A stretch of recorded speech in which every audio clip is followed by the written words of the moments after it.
we are wondering why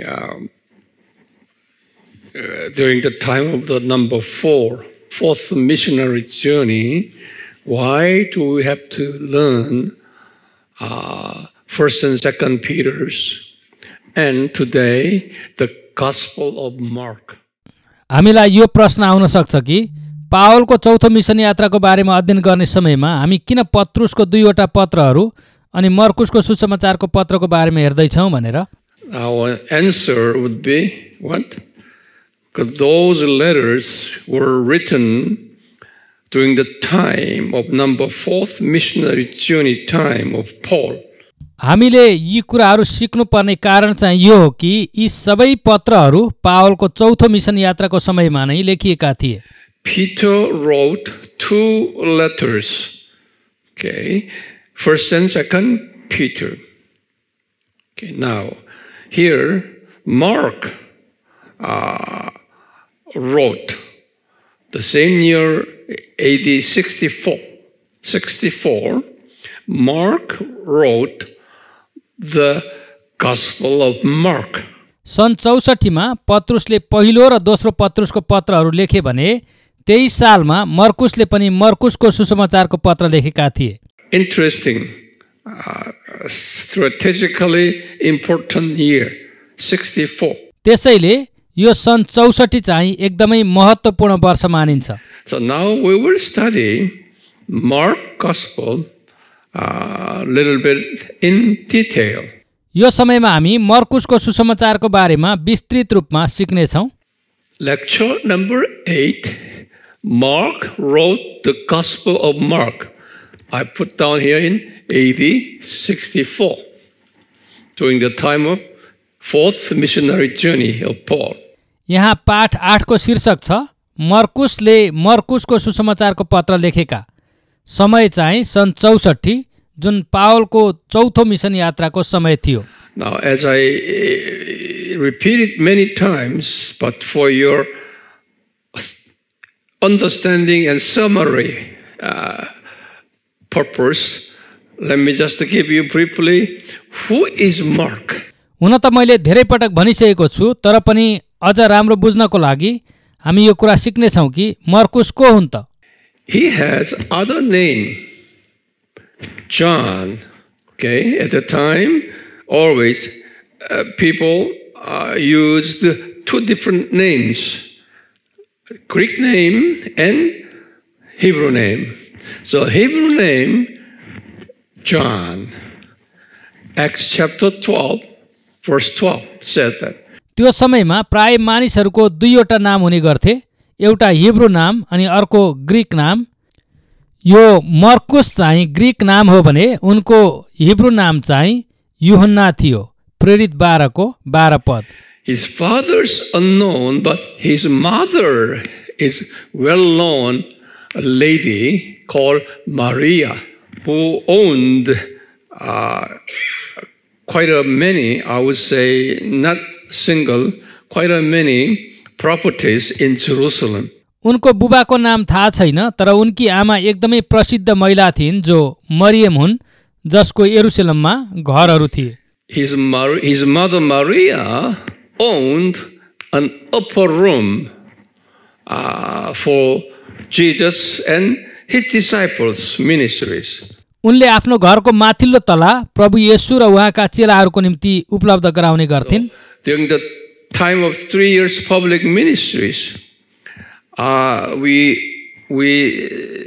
assume that Jesus and 12 disciples gathered in the upper room owned by Maria. हामी यो अनुमान गर्छौं कि प्रभु येशूको 3 वर्षको सेवकाईको समयमा प्रभु येशू र उहाँका चेलाहरू मरियमको घरको माथिल्लो तलामा भेला हुने गर्थे। How we know that? It's Mark chapter 14, 13 through 15. यो कुरा मर्कुस 14 को 13 देखि 15 मा हेर्दा थाहा हुन सक्छ। At the end of Jesus' ministry, he had a last supper. Okay, that place, Warsaw, we are assuming that there is the upper room, Mark chapter 14:15. प्रभुले आफ्नो सेवकाईको अन्त्यमा गर्नुभएको रात्रि भोज पनि त्यही माथिल्लो तलामा भएको थियो। मर्कुस 14 को 15 पद। Not only that, at the time of the Pentecost, 120 of them gathered together, nothing but prayer. That we call that upper room event. That also took place in the property. पन्तिकोसको दिनमा चेलाहरू भेला भएर प्रार्थना गरेको माथिल्लो तला पनि यही ठाउँ थियो। That property later became the building for Jerusalem church. In other words, that house, that building became the first church in the Christian history.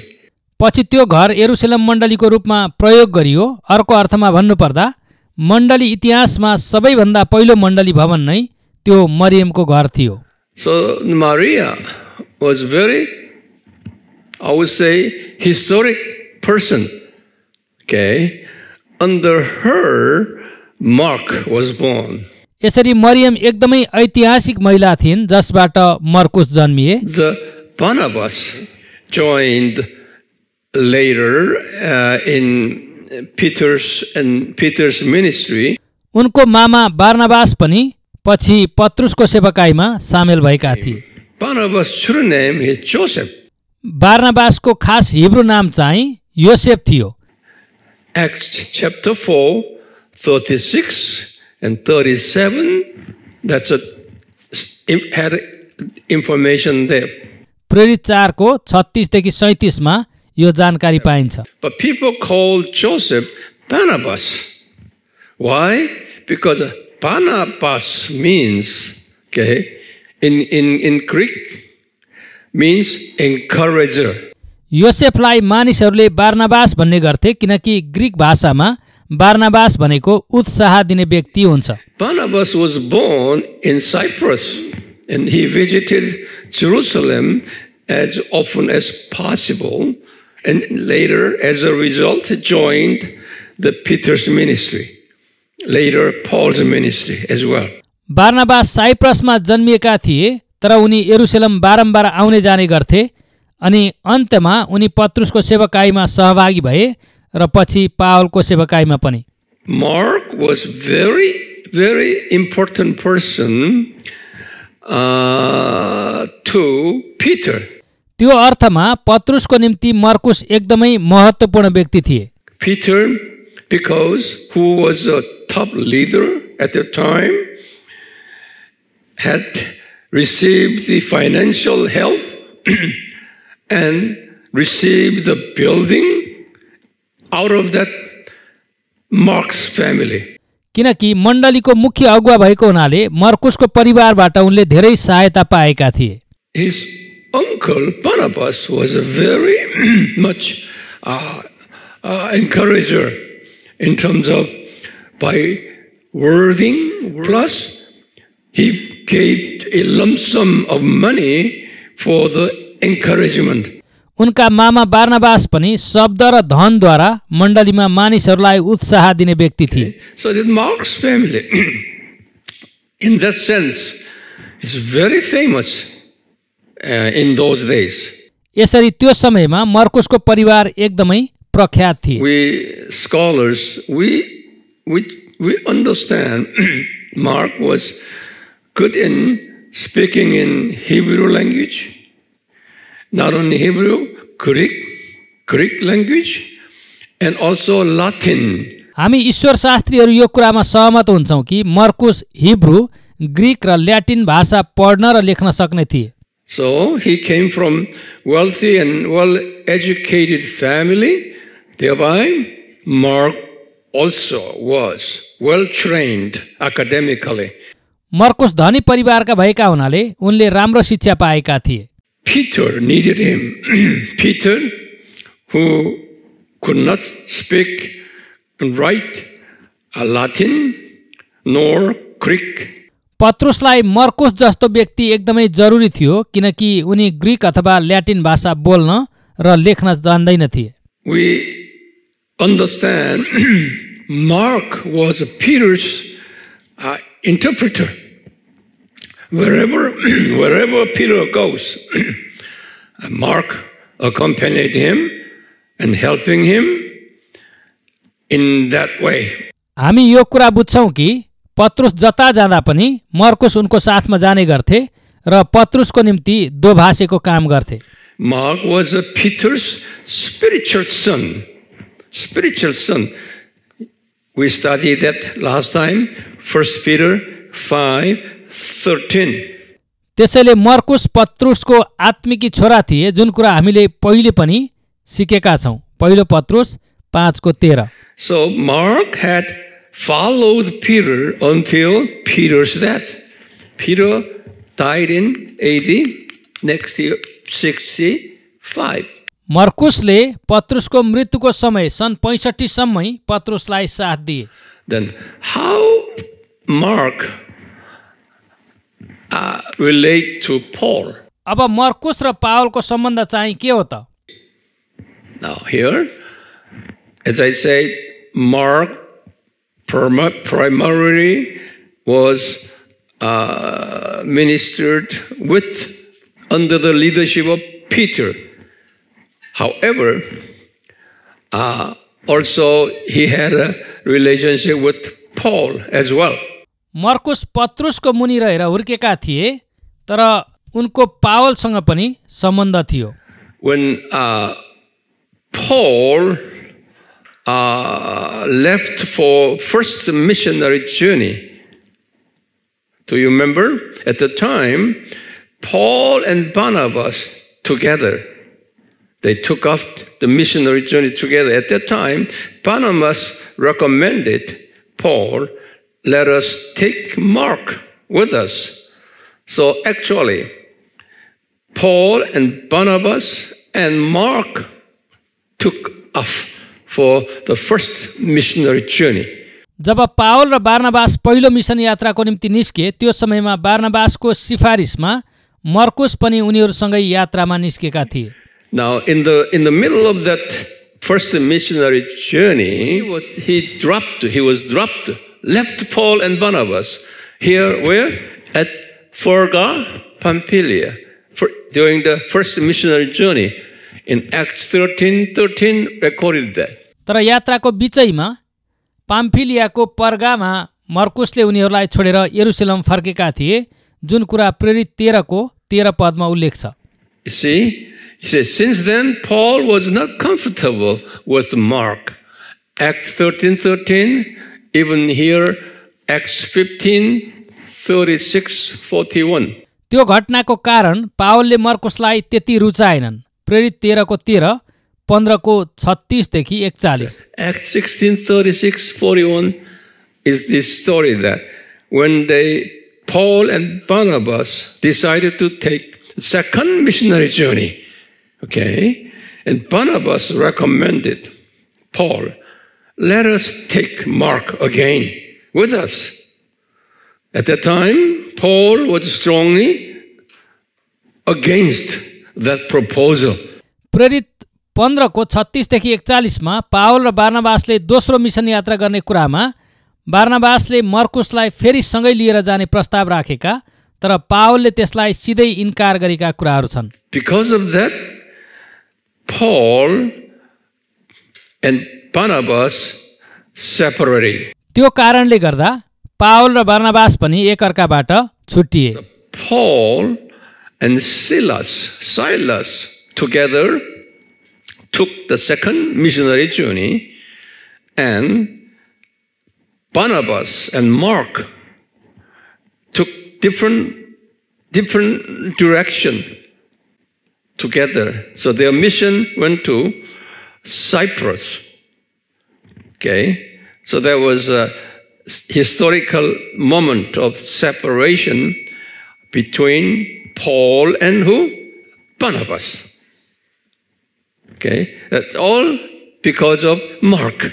त्यो समयमा पावल र सिलास एकातिर लागे भने बार्नबास र मर्कुस साइप्रसतिर लागे, जुन चाहिँ पावल र बार्नबास छुट्टिएको ऐतिहासिक समय थियो, अनि यो सबै मर्कुसको कारणले भएको थियो. See, around here Paul told Philemon that Mark is in Rome with me, in Philemon. Okay? And later in 2 Timothy, Paul said, Timothy, would you say hello to Mark? तर पछि फिलेमोनको पत्रमा जुन सन् 60 देखि 62 को बीचको कुरा हो, पावल मर्कुस मसँगै रोममा छन् भनी लेख्छन् अनि सन् 67 मा दोस्रो तिमोथीको पत्रमा पनि मर्कुसलाई खोजेर लिएर आउनु, तिनी मेरो सेवामा अति उपयोगी छन् भनी लेखेका छन्। Mark and Barnabas, they went together to where? Cyprus, right? They went together to Cyprus. In Acts 15:39, after the separation from Paul, and Paul and Silas went to the different direction. मर्कुस र बार्नबास साइप्रसमा गए, जुन Paul र बार्नबास छुट्टिएको घटना हो, अनि Paul र Silas चाहिँ अर्कै दिशातिर लागे। Okay, so that was the beginning of Mark's mission work. त्यो चाहिँ मर्कुसको मिसनको सुरुवात थियो।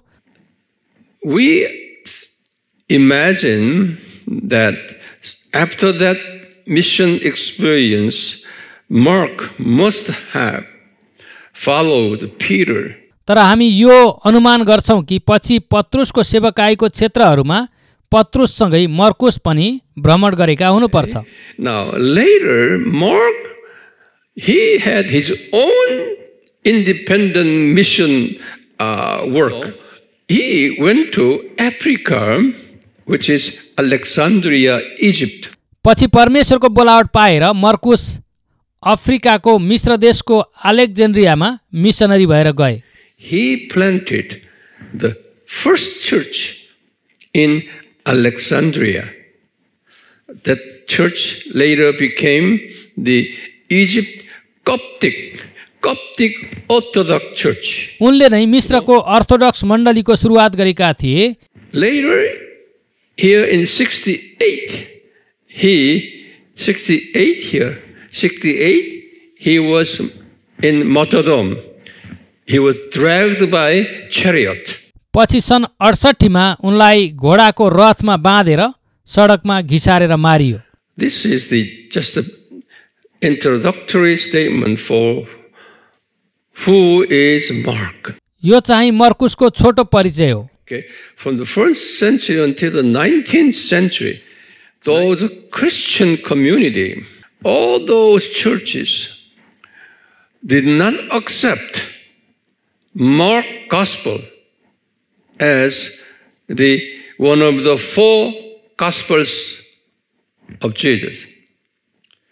Okay, they only accepted Matthew Gospel, okay, and Luke Gospel and John Gospel.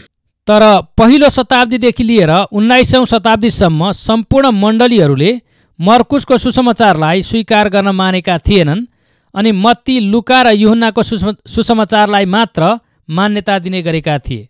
But they said Mark Gospel is not the major gospel, but it is the supplement of Matthew Gospel. So it cannot be a major gospel equal to Matthew Gospel, Luke Gospel, John Gospel. So they treated Mark Gospel low class. उनीहरूको धारणामा मर्कुसको सुसमाचार चाहिँ मत्तीको सुसमाचारको एउटा अंश मात्र हो, त्यसैले यसलाई मत्ती, लुका र यूहन्नाको सुसमाचार जत्तिकै मान्यता दिन मिल्दैन भनी मर्कुसको सुसमाचारलाई चाहिँ न्यून रूपमा हेर्ने गर्थे। So there are some scholars who opposed Mark's Gospel as a major gospel. It begins with its Papias. That's all theologians here in AD 70 to 163. यसको कारण चाहिँ केही व्यक्तिहरूले मर्कुसको सुसमाचारलाई प्रश्न उठाए, जस्तै पापियास सन् 70 देखि 163, Eusebius 260 340. युसेबियस सन् 260 देखि 340. And Eusebius said that the Mark Gospel was written by Peter, not Mark. He was only dictator, although it was written by Mark, but actually Peter spoke. It's a Peter's gospel, not by Mark's gospel. Mark was a dictator, copy what Peter said. यिनीहरूको भनाइ यो थियो कि वास्तवमा यो सुसमाचार पत्रुसले भनेको कुरा मर्कुसले लेखेका हुन्, त्यसैले यसको लेखक मर्कुस नभएर पत्रुस हुन्. Roman Catholics major theologian Augustine, 354 to 430, he also said, Mark Gospel is just an appendix of Matthew Gospel.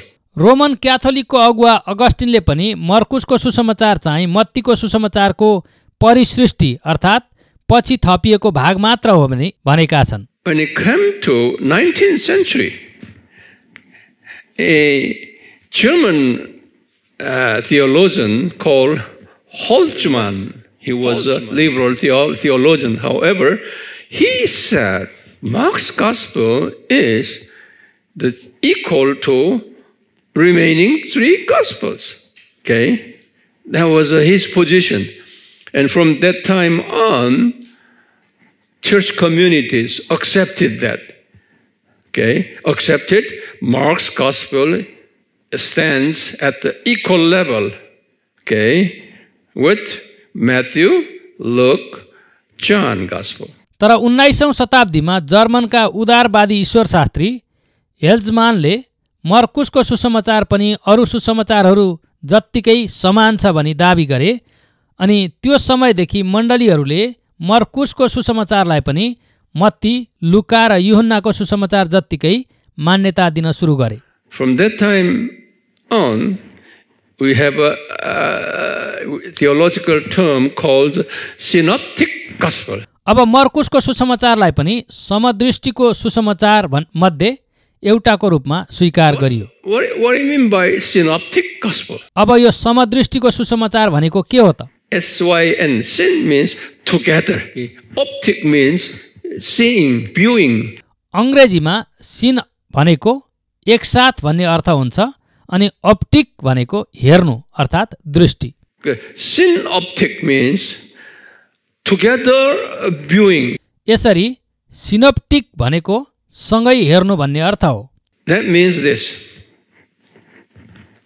Matthew Gospel here, and Luke Gospel, and Mark Gospel, these three of them say they look at view Jesus, as 100% human. यसको मतलब यो हो कि मत्ती, लुका र मर्कुसको सुसमाचारले यसुलाई 100% मानिसको रूपमा हेर्छन्. Matthew's view, Jesus is 100% human, but he is a king. मत्तीले यसुलाई 100% मानिसको रूपमा हेरेका छन् तर उहाँलाई राजाको रूपमा प्रस्तुत गरेका छन्. And Luke Gospel emphasis on he is 100% human. अनि लुकाले पनि यसुलाई 100% मानिस हुनुहुन्छ भनी जोड दिएका छन्. And also Mark Gospel emphasis on Jesus is 100% human as the suffering servant. अनि मर्कुसको सुसमाचारले यसुलाई 100% मानिस अनि कष्ट भोग्ने दासको रूपमा प्रस्तुत गरेको छ. So all these 1, 2, 3, they view same view as 100% humanity. यसरी यी तीनै जनाले यसुलाई 100% मानिसको रूपमा एकै दृष्टिले हेरेका छन्. Therefore, we theologians call these three gospels synoptic gospel. यसैले हामी ईश्वर शास्त्रीहरू यी तीनवटा सुसमाचारलाई समदृष्टिको सुसमाचार भनी भन्छौं. John Gospel is totally opposite to that. John Gospel is, yes, Jesus is 100% human, but Also, at the same time, he is 100% God. तर यूहन्नाको सुसमाचार चाहिँ त्यसको विपरीत छ, जसले येशू 100% मानिस मात्र होइन तर 100% परमेश्वर हुनुहुन्छ भनी जोड दिन्छ। At this moment here, even today, Mark's gospel has been elevated, equal to remaining 3 gospels, becoming 4 gospels. अब अहिलेको समयमा आइपुग्दा मर्कुसको सुसमाचार पनि अरू सुसमाचारको पुस्तक जत्तिकै समान स्तरमा मान्यता पाएको छ र अहिले हामीसँग 4 वटा सुसमाचारका पत्रहरू Some छन्। of the characteristics of Mark's gospel. अब मर्कुसको सुसमाचारका केही गुणहरू। Matthew's gospel was written when? 52. मत्तीको सुसमाचार सन् 50 देखि 52 मा लेखिएको थियो। Luke's gospel was written when? 62. लुकाको सुसमाचार सन् 60 देखि 62 मा लेखिएको थियो। Mark's gospel now here in 64. अनि मर्कुसको सुसमाचार चाहिँ सन् 64 मा लेखिएको थियो। Okay. Matthew's gospel and Luke's gospel we have already at that time. Okay. At that time, why Mark has to write Mark's gospel? त्यो समयमा अघि नै मत्ती र लुकाको सुसमाचारको पुस्तकहरू लेखिसकिएका थिए, अनि मर्कुसको सुसमाचार किन लेख्नु आवश्यक थियो त? Where Mark collected information from the previous Matthew gospel and Luke gospel.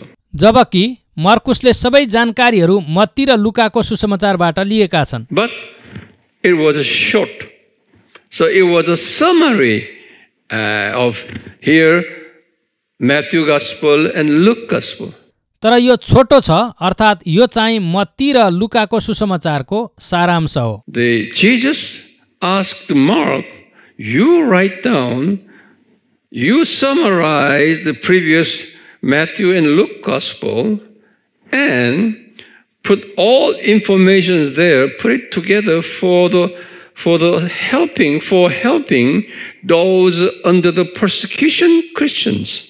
प्रभु येशूले मर्कुसलाई मत्ती र लुकाको सुसमाचारको सारांश लेखेर सतावटमा परेका विश्वासीहरूलाई उत्साह दिनको निम्ति भन्नुभयो। At the time, severe persecution happened by Emperor Nero.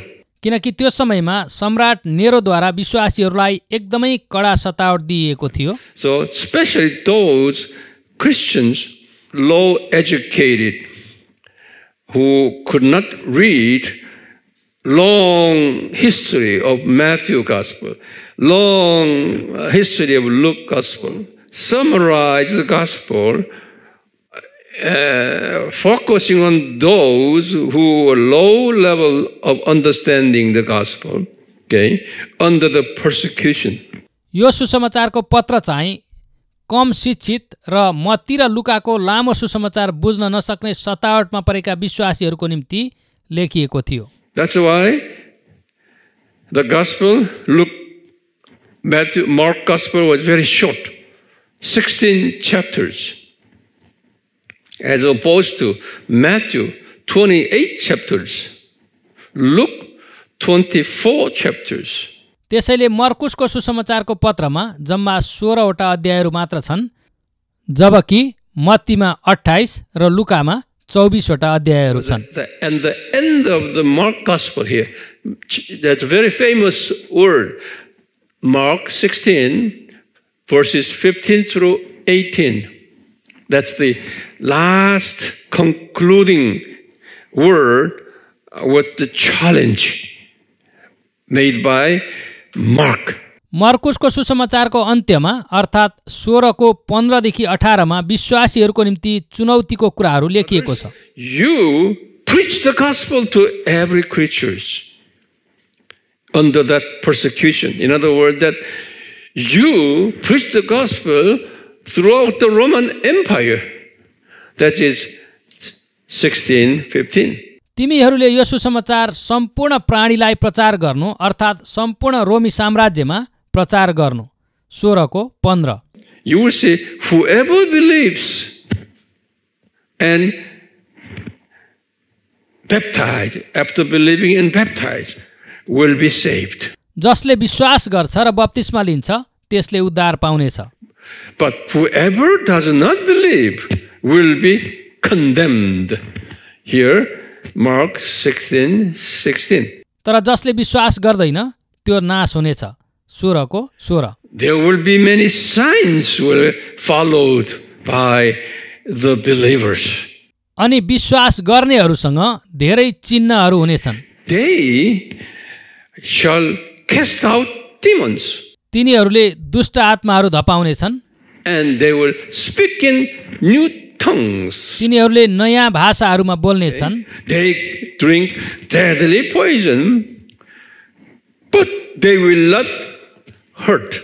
अनि तिनीहरूले विष पिए तापनि तिनीहरूको कुनै हानि हुने छैन. They will shall place their hands on sick people, they shall get well. Mark 16:18. तिनीहरूले रोगीहरूमाथि आफ्ना हात राख्नेछन् र तिनीहरू निको हुनेछन्. 16:18. That's the story which is the end of the Mark Gospel. यो चाहिँ मर्कुसको सुसमाचारको अन्तिम खण्ड हो. Very difficult to interpret like this. Okay, when you drink that poison, it will not hurt. तर यहाँ कति कुराहरू अर्थ लगाउन कठिन छन्, जस्तो कि तिनीहरूले विष पिए तापनि त्यसले कुनै हानि गर्ने छैन. Some Christians, faithful Christians, with whom they did it, they drank poisonous water, and they got killed. कति विश्वासीहरूले यसलाई जस्ताको तस्तै अर्थ लगाएर विष पिए अनि तिनीहरू मरे. The deadly poison would be interpreted like this. Deadly poison means severe persecution by Roman Empire. त्यो समयको रोमी साम्राज्यको कठोर सतावटलाई विषको रूपमा अर्थ लगाउन सकिन्छ. God will save you in spite of the severe persecution by Roman government. Okay, you will not be hurt. परमेश्वरले तिमीहरूलाई यो कठोर सतावटमा सुरक्षा गर्नुहुनेछ अनि यो सतावटले तिमीहरूको हानि गर्ने छैन. So we spiritualize that term. Okay, not a physical, just a deadly poison. यसरी हामी त्यो विषलाई चाहिँ आत्मिकी अर्थको रूपमा लिने गर्छौं. Persecution and also heretic teachings. That's a deadly poison. Heretic teachings. सतावटको साथै झुटो शिक्षा पनि विषको रूपमा अर्थ लगाउन सकिन्छ. Okay, when you preach, condition is this: when you preach the gospel, you participate in Roman Empire mission, then this benefits will available. Okay, in you. शर्त चाहिँ यो हो कि जब तिमीहरू रोमी साम्राज्यमा सुसमाचार प्रचार गर्ने काम गर्छौ तब यी सबै प्रतिज्ञाहरू तिमीहरूमा पूरा हुनेछन्. It's not for every Christians. Only those who actively participate in what? Roman Empire mission work. यो सबै विश्वासीहरूको निम्ति गरिएको प्रतिज्ञा नभएर रोमी साम्राज्यमा सुसमाचार प्रचार गर्ने विश्वासीहरूको निम्ति हो. So some people who are not participating in evangelism but speaking in tongues and prophesying and healing the sick like that, eventually ended up with wrong direction. So we better be careful. कति मानिसहरू छन् जो सुसमाचार प्रचारमा सहभागी हुन्नन् तर अन्य भाषामा बोल्ने, अगमबाणी गर्ने र रोग निको पार्ने भन्छन्. तिनीहरू अन्त्यमा गलत बाटोमा जानेछन्. त्यसकारण एकदमै होस गर्नुपर्छ. In my concluding challenges to you, अब अन्तमा तपाईहरु सबैको निम्ति चुनौती दिन चाहन्छु. Psalm chapter 9:1 is very, very crucial chapter in our days, especially. भजन संग्रह 191 चाहिँ एकदमै महत्त्वपूर्ण छ, विशेष गरी अहिलेको समयमा. Those who love the Lord. यी चिन्हहरू चाहिँ परम प्रभुलाई प्रेम गर्नेहरूको निम्ति हो. Those who love the Lord, okay, then He will dwell in here. he will dwell in the secret place of the Most High. परमेश्वरलाई प्रेम गर्नेहरू चाहिँ परम प्रधानको सुरक्षित स्थानमा रहन्छन्. In other words, that your spirit will join with the spirit of Jesus. Okay, when you love the Lord. अर्को अर्थमा भन्दा प्रभुलाई प्रेम गर्नेहरूको आत्मा प्रभु येशूको आत्मासँग एक हुनेछ. When you love the Lord, that means when you participate in Roman Empire or mission. प्रभुलाई प्रेम गर्नु भनेको सुसमाचार प्रचारमा सहभागी हुनु हो. You obeying his vertical commandments and horizontal commandment and great commission. That's loving the Lord. प्रभुलाई प्रेम गर्नु भनेको उहाँको महान आज्ञा र महान आदेश पालन गर्नु हो. First, vertical commandment and horizontal commandment and great commission. That's a sequence. यहाँ ठाडो आज्ञा अर्थात् परमेश्वरलाई प्रेम गर्ने र तेर्सो आज्ञा अर्थात् छिमेकीलाई प्रेम गर्ने अनि मात्र महान आदेश पालन गर्ने जुन चाहिँ सुसमाचार प्रचार गर्ने काम हो. When you love the Lord, if you are a person who loves the Lord, you will rest in the shadow of Almighty Jesus. जसले प्रभुलाई प्रेम गर्छ त्यो परम प्रधानको छत्र छाया मुनि सुरक्षित रहन्छ. When you are in that position, Jesus will be your refuge. Okay? He will always protect you. त्यसो भएमा उहाँको प्रतिज्ञा छ कि येशू तिनीहरूको शरण स्थान हुनुहुनेछ अनि उहाँले सधैँ सुरक्षा गर्नुहुनेछ. Okay, always enemies are around, but Jesus will be your fortress. त्यति मात्र नभएर शत्रुहरूको आक्रमणमा येशू तिनीहरूको किल्ला हुनुहुनेछ. You will be saved out of that snare of that satanic forces. उहाँले तिनीहरूलाई दुष्टका बीचमा पनि उनीहरूको पासोबाट बचाउनुहुनेछ. You are within that evil forces. You live together with them, but He will deliver you. He will deliver you out of that evil forces. दुष्टहरू सधैँ हाम्रो वरिपरि नै भए तापनि उहाँले ती सबै दुष्टहरूको शक्तिको माझबाट बचाउनुहुनेछ. Jesus will deliver you from the deadly pestilence. अनि उहाँले घातक रूढीबाट पनि बचाउनुहुनेछ. Always it is God's design. Okay, He designed pestilences to train God's people. परमेश्वरले आफ्ना मानिसहरूलाई तालिम दिनको निम्ति रूढीहरू पठाउनुहुन्छ. But not secular peoples, non-Christians. They don't need to train. They don't need these pestilences. Without pestilence, when they die, they will go to hell. किनकि अविश्वासीहरूलाई कुनै तालिम आवश्यक छैन. उनीहरू मरेपछि नरक जाने नै छन्. You see, He allows these pestilences, okay, to Christians along with non-Christians. But He would not deliver all Christians from pestilences. Only those who loves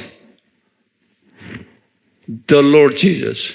परमेश्वरले विश्वासी र अविश्वासीहरू सबैको बीचमा रूढी पठाउनुहुनेछ. तर उहाँले प्रभुलाई प्रेम गर्नेहरूलाई चाहिँ ती रूढीहरूबाट बचाउनुहुनेछ. Jesus will cover you with His feather. येशूले तिनीहरूलाई आफ्नो प्वाखले छोप्नुहुनेछ. Under His wings, He will find you will be under His wing and secure. उहाँको पखेटा मुनि तिनीहरू सुरक्षित हुनेछन्. You will not fear the terror and the arrow. तिनीहरू बाण र महामारीको त्रासदेखि डराउने छैनन्. Thousands of people may fall at your side. So you will see even 10,000 of those falling. You will see they are falling. 10,000 जना तिनीहरूको दायाँ र बायाँ लड्ने छन्. तर तिनीहरूले चाहिँ तिनीहरूका आँखाले मात्र त्यो अवलोकन गर्नेछन्. Jesus will cover you under His wings. तिनीहरू चाहिँ येशूको पखेटा मुनि सुरक्षित रहनेछन्। It is because Jesus will command his angels to guard you in all your ways. किनकि येशूले आफ्ना दूतहरूलाई तिनीहरूका सबै मार्गमा रक्षा गर्नलाई आदेश दिनुहुनेछ। This is what we call guardian angels. यी स्वर्गदूतहरूलाई हामी सुरक्षा दिने स्वर्गदूतहरू भनी भन्छौँ। When you do this, okay, then God always sends you, always accompany with you the guardian angels, you and your family members. जब तपाईँ यी सबै कुराहरू गर्नुहुनेछ तब परमेश्वरले तपाईँ र तपाईँको परिवारको सुरक्षाको निम्ति स्वर्गदूतहरू पठाउनुहुनेछ। And he will lift you up in their hands when you are near the cliff or falling down. He will lift you up. जब तपाईँ खस्न लाग्नुहुनेछ र कतै ठोकिने जस्तो हुन्छ तब तिनीहरूले तपाईलाई आफ्ना हातै थाम्नेछन्। And he will tread upon the lion and cobra. तपाईले सर्प र गोमन अनि सिंहलाई कुल्चनाउनेछ। And you will trample the great lion and serpent. अनि सर्प र जवान सिंहलाई पैताला मुनि लतार्नुहुनेछ। You will have your feet upon those evil forces. Okay? Why? Who is helping? Guardian angel helping you. तपाईले सबै दुष्टका शक्तिहरूलाई पैतालाले कुल्चनाउनेछ किनकि सुरक्षाका दूतहरूले तपाईलाई सहायता गर्नेछन्। He says this. Why am I helping you? He said, Psalm 91, 14, 16. Because you love me. यसो भन्नुहुन्छ किन मैले तिमीहरूलाई सहायता गर्छु भन्ने तिमीहरूलाई थाहा छ। भजन सङ्ग्रह 91 को 14 मा कारण छ किनकि त्यसले मलाई प्रेम गरेको छ। You love me means, number one, you obey vertical commandments, not serving all idols. उहाँलाई प्रेम गर्नु भनेको पहिलो कुरा उहाँको ठाडो आज्ञा पालन गर्नु अर्थात् उहाँलाई प्रेम गर्नु अर्थात् मूर्ति पूजा नगर्नु। And horizontal commandment means we love God's children. दोस्रो चाहिँ तेर्सो आज्ञा पालन गर्नु अर्थात् परमेश्वरका छोराछोरीहरूलाई प्रेम गर्नु। Okay, and the Great Commission. Now you go out and tell the gospel of Jesus Christ. अनि त्यसपछि बाहिर गएर सबैलाई येशूको सुसमाचार प्रचार गर्नु। When you do that, Jesus said, you are loving me. जब त्यो गर्छौ तब तिमीहरूले मलाई प्रेम गरेका हौ भनी येशूले भन्नुहुन्छ। Because you love me, you do my job, I'm going to make your life long. I need you, therefore I will protect you. जब तिमीहरूले मलाई प्रेम गर्छौ तब म तिमीहरूलाई सुरक्षा गर्नेछु र लामो आयु दिनेछु। Because you love me, I will protect you and I will answer your prayer. I will be with you in troubles. I will deliver you. I will honor you with a long life. And I will satisfy you.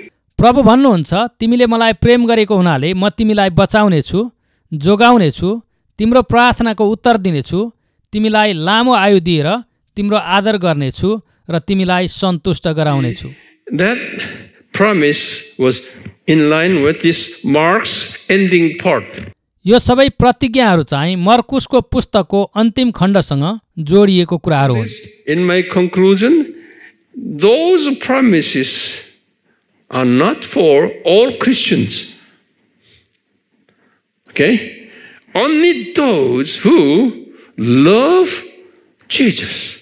अब मेरो निचोड यो छ कि ती प्रतिज्ञाहरू सबै ईसाईहरूको निम्ति होइन तर जसले येशूलाई प्रेम गर्छ तिनीहरूको निम्ति मात्र हो। Then what do you mean by loving Jesus? Obeying vertical commandments and horizontal commandment and participate in Great Commission. प्रभुलाई प्रेम गर्नु भनेको के हो? परमेश्वरलाई प्रेम गर्नु, छिमेकीलाई प्रेम गर्नु र सुसमाचार प्रचारमा सहभागी हुनु. For those who are participating in all this, Jesus said, I need you. Therefore, I have to protect you. प्रभु येशू भन्नुहुन्छ, तिमीले यो काम गरेको हुनाले मलाई तिमी चाहिन्छ अनि म तिम्रो सुरक्षा गर्नेछु. I have to make you long life because I need you. अनि तिमीलाई म लामो आयु दिनेछु किनकि तिमी मलाई आवश्यक छ. God's blessings all be with you. Amen. परमेश्वरको आशिष तपाईं सबैमाथि रहोस्. आमेन.